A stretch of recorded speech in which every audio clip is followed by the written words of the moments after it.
నేను ఈసారి హ్యాలోయిన్కి పంకిన్స్ కొనట్లేదు. ఎందుకో తెలుసా? పెద్ద రహస్యం ఏం లేదు. మనం వెజిటేబుల్ బెడ్ బ్యాక్యార్డ్లో పెట్టాం కదా, ఈసారి లాస్ట్ హార్వెస్ట్ అయింది ఏం తెలుసా? పంకిన్సే. వెళ్ళి చూద్దాం దాండి.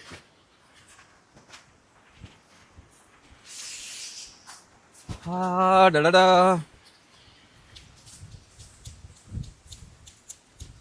ఓకే, ఇలా చూడండి. ఇదిగో మన పంకిన్. చూడండి ఇది ఎంత పెద్దగా ఉందో. దీని దెబ్బకి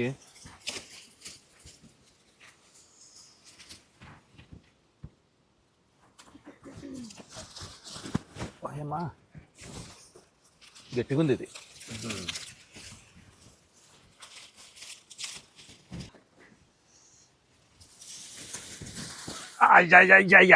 ఇదిగో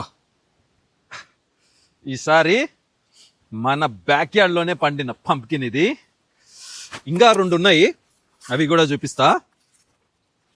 ఇగోండి, ఇలా వచ్చేసా, ఇలా వచ్చాయి. ఇగో ఇక్కడ ఒక పంప్కిన్, ఇక్కడ ఒక పంప్కిన్. సో ఈ 2 పంప్కిన్ కొంచెం పచ్చిగా ఉన్నట్టు అనిపిస్తున్నాయి. దీనిలోని ఈ పంప్కిన్స్ని అంటే ఇది గుమ్మడికాయ అంటారని తెలుసు, బూర్ది గుమ్మడికాయ ఇంకొక గుమ్మడికాయ అనేది తెలియదు. అంటే కమెంట్ సెక్షన్లో మెన్షన్ చేయండి. ఇది అంటే ఇది తినేదే అనుకుంటున్నాను నేను. అంటే 2 ఉన్నట్టున్నాయి కదా, ఏదో దిష్టి గుమ్మడికాయ కూడా. బట్ ఇది ఏ గుమ్మడికాయో నాకంత ఐడియా లేదు. ఓకే ఓకే, ఇవి కూడా కట్ చేసేద్దాం. వావ్, ఇది కూడా కట్ చేద్దాం.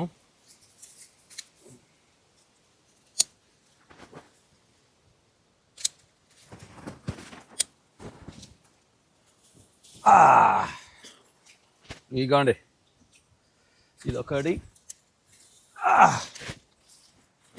ఇదొకటి. సో ఈ సంవత్సరానికి మన హ్యాలోయిన్ పంప్కిన్స్ మన బ్యాక్యార్డ్ నుంచే. సూపర్ కదా? వెజిటేబుల్ బెడ్ పెట్టుకుంటే ఇలాంటి గుమ్మడికాయలు కూడా పండియచ్చు. యుఎస్లో గుమ్మడికాయలు ఎంత బాగుంది.